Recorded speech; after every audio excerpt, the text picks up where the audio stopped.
Hi, and welcome to Power the Network. I'm your host, Tim Locker, Vice President of Broadband for CBM. Today, we're going to be continuing our conversation with Mr. Dan Levac from PLP. If you didn't happen to catch the first episode, you can go back and catch up on that. We had a great conversation about broadband today in the U.S., and we're going to continue that conversation here. So let's jump right back into it.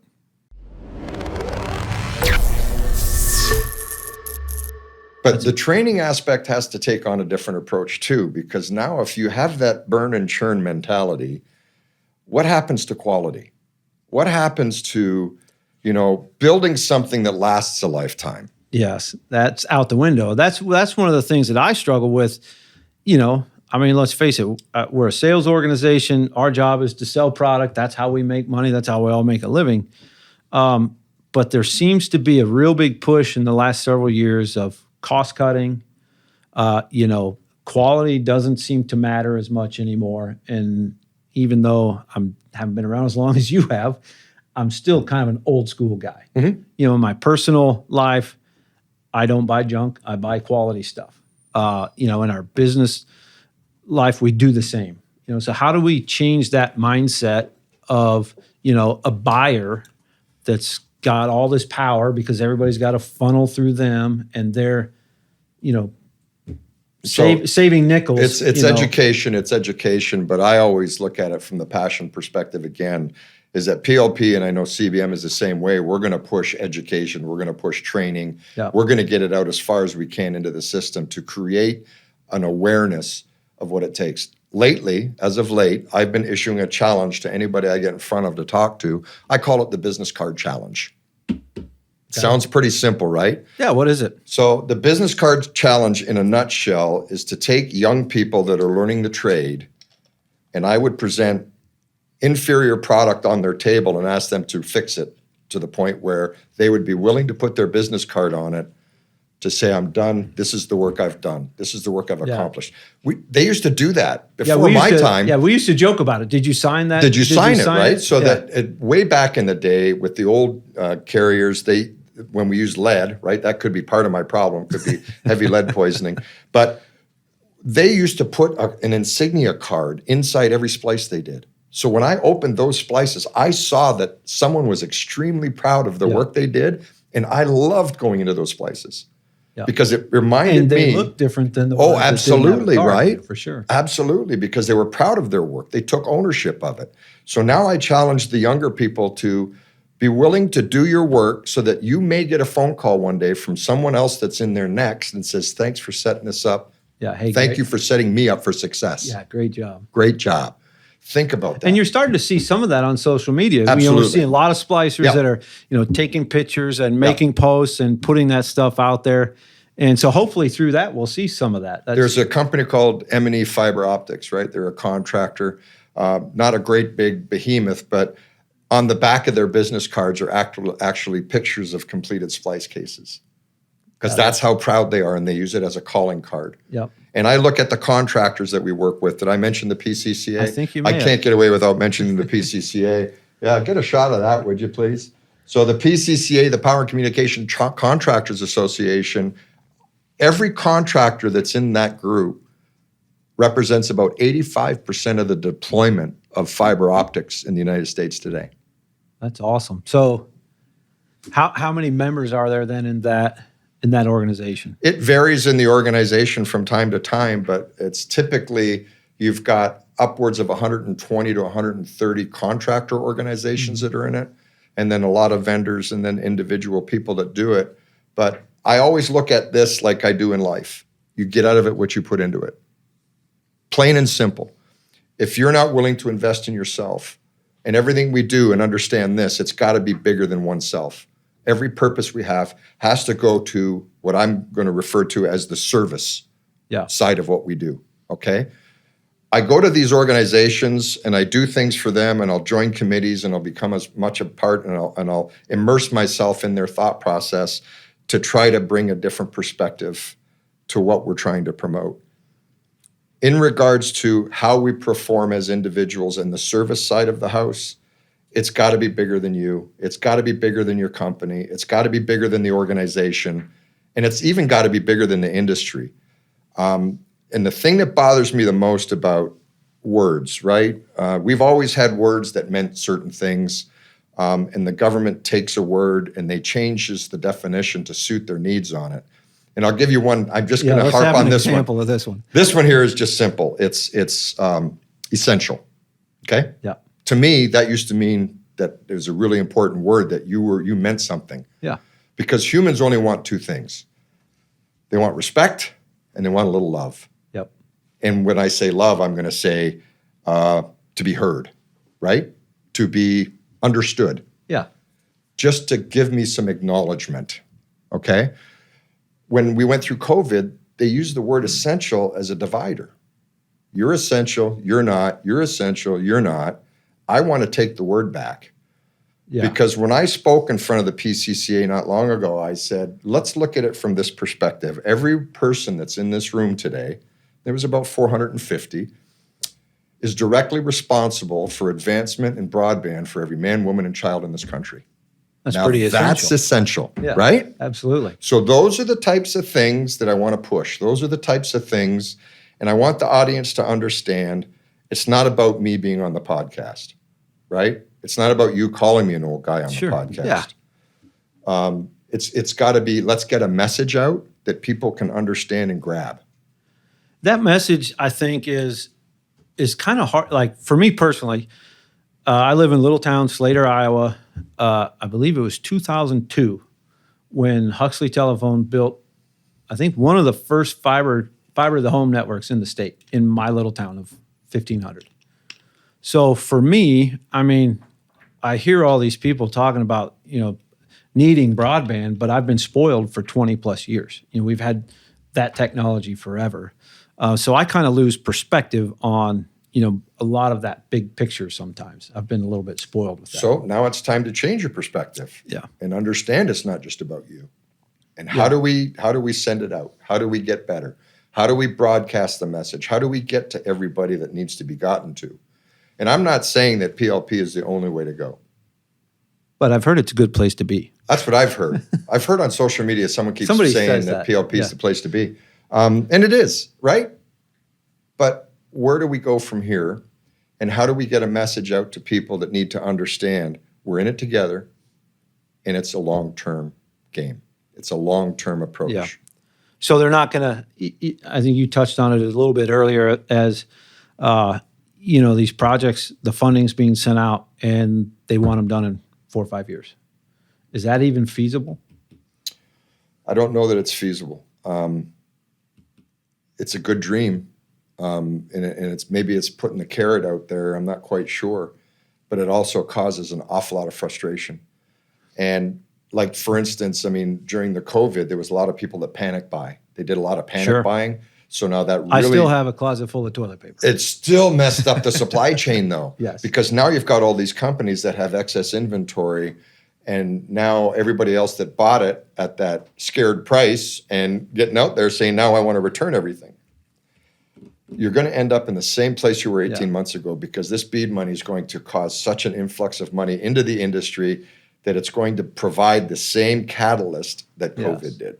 So I was going to ask that. So we did see that panic buying. A lot of our customers, we did a good job getting in front of that because we knew the lead times were coming. But you're right. We see a lot of folks sitting on a lot of inventory, kind of in this weird lull, if you will, where what's going to happen? Everybody's kind of waiting on this funding to be sorted out, and where's it going to go? Who's going to do what? But what I'm afraid of is now we're starting to see customers, how quickly we forget things, right? Mm-hmm. But we're starting to say, okay, so lead times are back down to a few weeks on closures.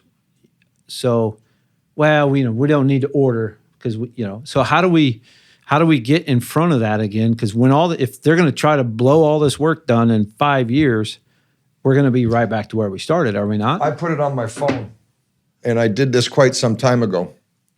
And the catchphrase that's on that phone is that if you're not in the queue, it's on you. So that's, again, messaging that we have to get that information out to people to plan ahead, get ready. It's coming, right? Yeah. We know it's coming, but that's the inevitable. That's when people say, no, we're all right. And I issued a comment this way, and I said, I said, I went to an event and there was a lot of people at this event and there was one coffee shop, okay? And the coffee shop opened at 6:30 in the morning. But I thought, you know what? I'm going to go sit by the fire at 5:30 and wait for the coffee shop to open. So I'd be the first in line to get the coffee and a donut or whatever. Yeah.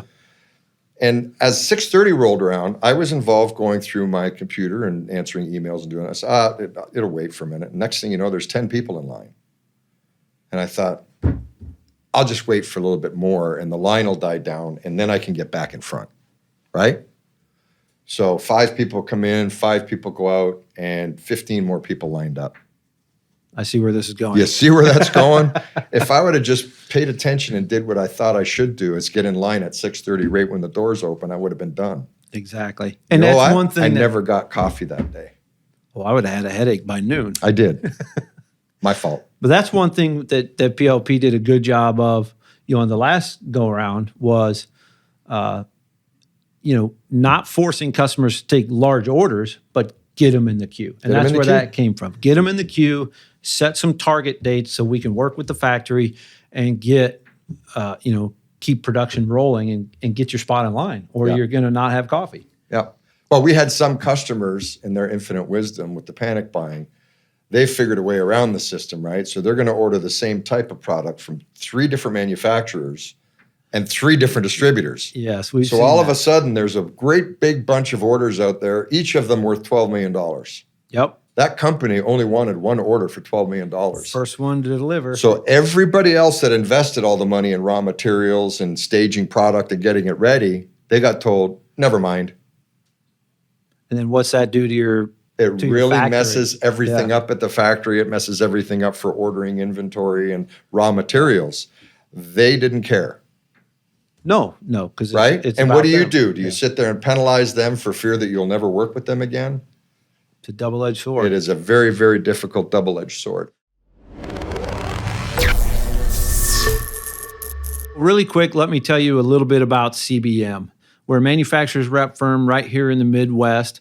What that means is we are a contracted sales organization that works for multiple different manufacturers. So we can be a resource for you on many different facets. We were established in 1960 and now are an ESOP company, so we are employee owned. And what that means is we have a different mindset here. The tagline around the office is act like an owner. So our employees, they think differently, think as owners, and we operate that way. And we are inspired by that leadership. If we can be a resource for you, please reach out to us at cbmrep.com.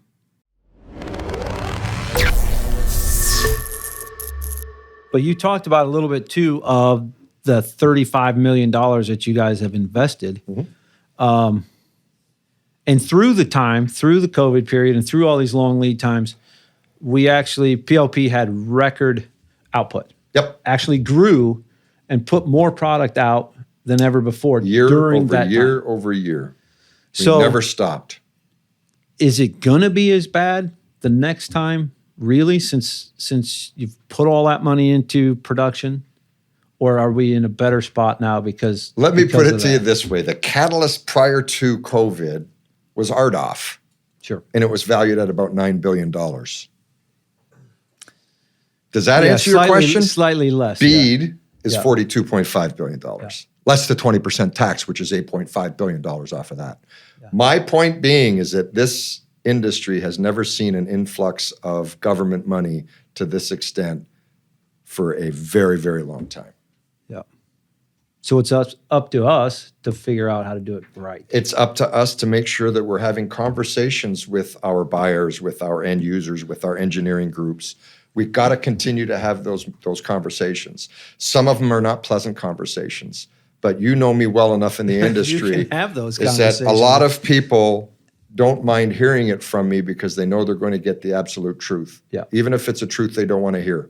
Well, that's why you're respected in this industry. Well, I appreciate that. I don't think many people know who I am, but for those 3 that do, that's why it's, when one hand you count on. Yeah. You with me? I'm with you. Okay, good. The numbers are hard. I know. You mentioned the NTIA. So let me make sure I understand it correctly. They are the group that is, giving the information to the president. They're strictly behind the policy. Correct. Have you worked directly with them, or is it your organizations, the SETE, and those organizations that work? How does that whole system work? So the PCCA, for one, is a very active organization that works with lobbyists, and we're on the Capitol Hill once a quarter. At least we try to go to visit our congressmen and our senators. But the problem with it is now it's the NTIA, which they've never really been part, at least openly, as part of the decision makers and the policy drafters. So now it's a matter of getting back in front of them directly. So we're trying to do it on both fronts, both directly with the NTIA as well as through the other organizations that we're a part of. Okay. Yeah, for me, the RDOF, the BEAD, all these different programs, it's hard to separate them all. And I think one of the struggles just as a sales guy has been, how do we get in front of these projects and help these folks instead of, when the newspaper comes out and it's all been released, these projects are designed and they're ready to build. So that's the hardest part of what we do, is to understand how far ahead we have to think. The sales cycle. Everybody thinks you go out and you sell it, you're done, goodbye. Not the case. We have to develop these relationships from the ground floor. We have to take a chance and get out in front of certain things. And you know what? You're going to miss some.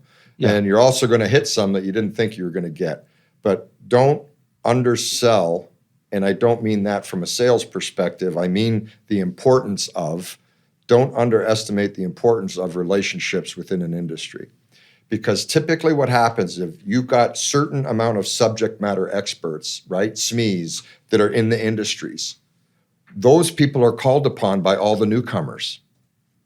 Yeah. How do I do this? How do I do that? You've built that with this company X, and you've built it with company G. All these different formats that you've gone through, they will, for lack of a better term, poach their knowledge, the subject matter experts in the industry's knowledge, to help them get established and build something. Who do you think they're going to call on when it comes down to, who do I call on to get the information I still need for vaults, for interduct, for splice closures? Yeah, you're going to call the experts. For hardware, right? They're going to call the experts that they knew. Guess who that is? That's us. That's us. Yeah.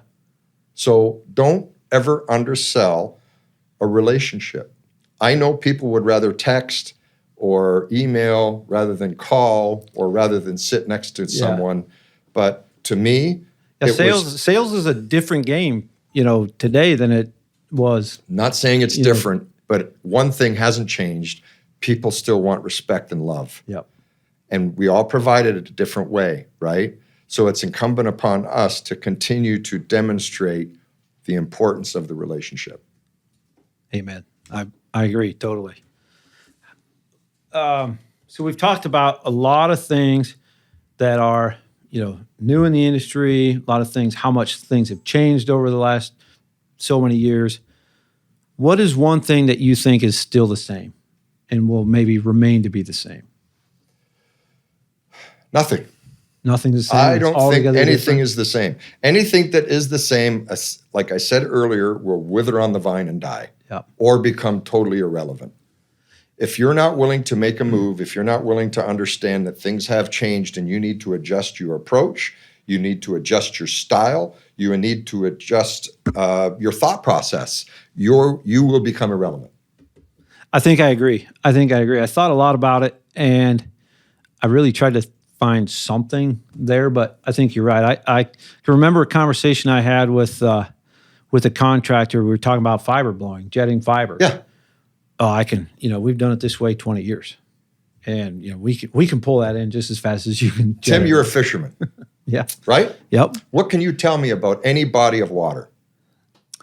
Well, it depends if I've been there or not. It will change. It will change. Even what God's I can tell creation you, will change. What I can tell you about fishing is I make the same mistake and I'll fish history. This is where they were. This is what I've done before, and not be open. That's my point. Yep. That's my point. Things change. You need to adapt. You need to be able to look at life from a different perspective. Even if it's not yours, call on someone else that's on the front line that you can depend on, that you know that they're seeing it differently than you saw it when you were there.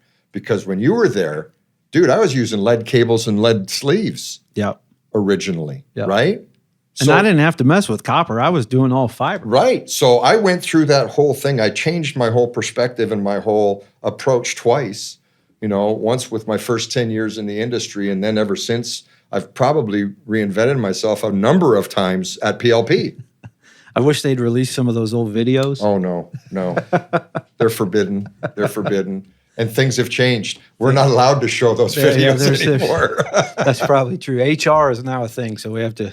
Well, that's why PLP hired a corporate attorney, was for me. Yeah.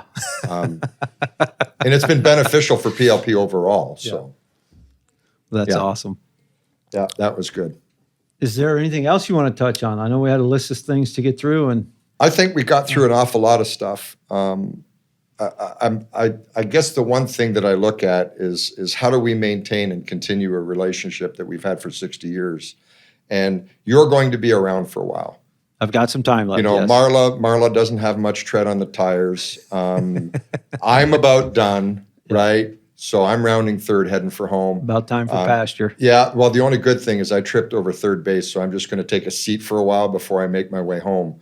But look, I just want to make sure that we have that same passion, generationally speaking. So we have to train the people that are next to understand the importance and the value of a relationship and how close a relationship it should be between a manufacturer's representative and a manufacturer, right? Yeah, I totally agree. And I think, the first thing, communication, obviously, having hard discussions, obviously, everybody put their big boy pants on and have those conversations. And that's how you grow and that's how you move forward. So, yeah. And it's got to go both ways.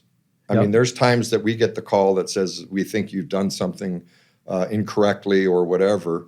And that's one of the things that I really respect about PLP is we are always open enough to look internally and say, you know what, I did make a mistake here.